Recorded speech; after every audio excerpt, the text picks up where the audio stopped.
So earlier this week, Donald Trump announced his tariffs plan.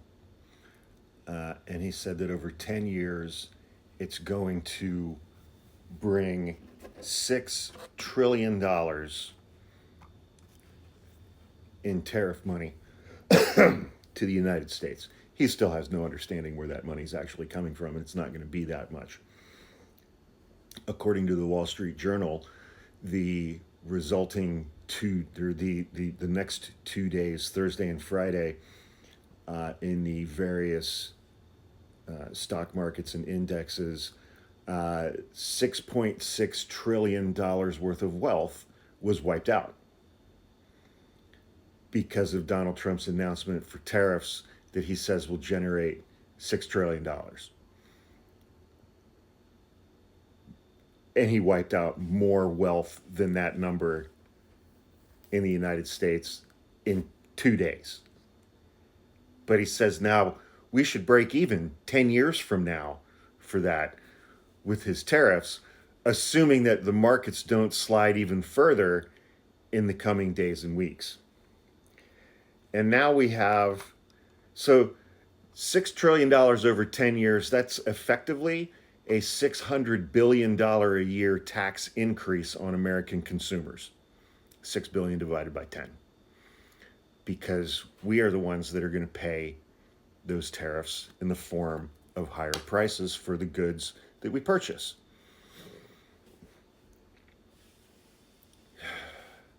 And now we've got the Senate Republicans putting together their budget bill, which includes Trump's tax plan, which is going to raise taxes as well, income taxes on every American who makes less than $400,000 a year. So we're getting hit with a $600 billion tax increase from his tariffs, and Senate and House Republicans are going to raise all of our income taxes unless we make more than $400,000 a year. And Trump's supporters voted for him for the economy and inflation. Right. And Senate Republicans are trying to invent new forms of math relative to this tax bill. Trump's tax agenda is going to cost between $5 and $11 trillion to the national debt over the next decade. And what Republicans are doing is coming up with different forms of math and terminology so that they're saying that they get the first $4 trillion of that for free, that it doesn't count. And so, and you've started hearing the talking point from elected Republicans in the House and the Senate that Trump's tax plan will only add $1 trillion to the national debt.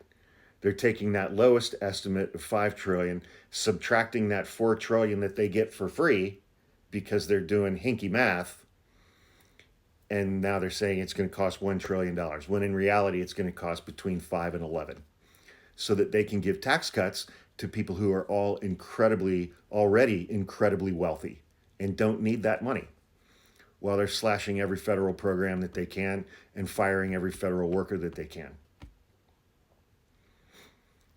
It is a coordinated, put it this way, it certainly seems to be the goal of Donald Trump and Republicans in the House and the Senate to drive every single American who's not already wealthy into abject poverty.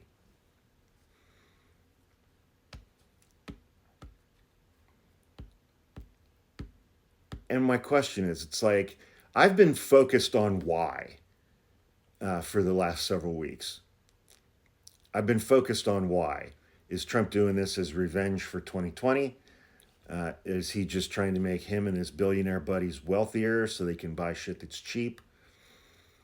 I'm not as concerned with the why anymore, but if these chuckle fucks drive 90% of the American population into poverty,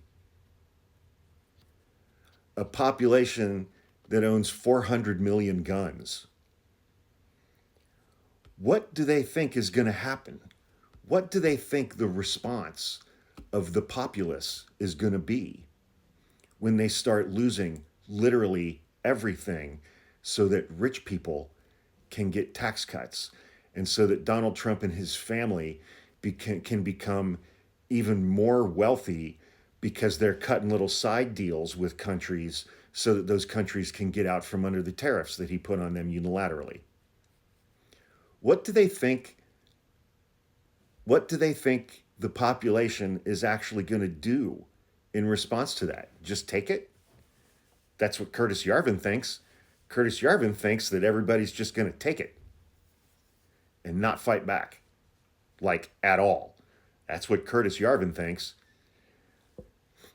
And Curtis Yarvin is J.D. Vance's brain. I just, you know, do it.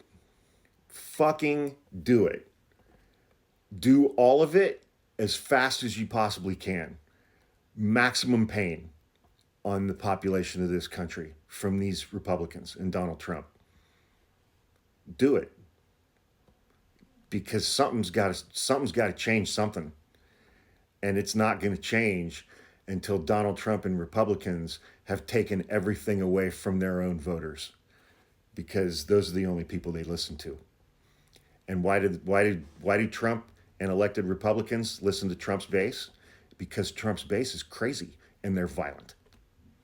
So take everything away from them and do it now, because this shit's got to stop. And they're going to be the ones who are going to have to stop it.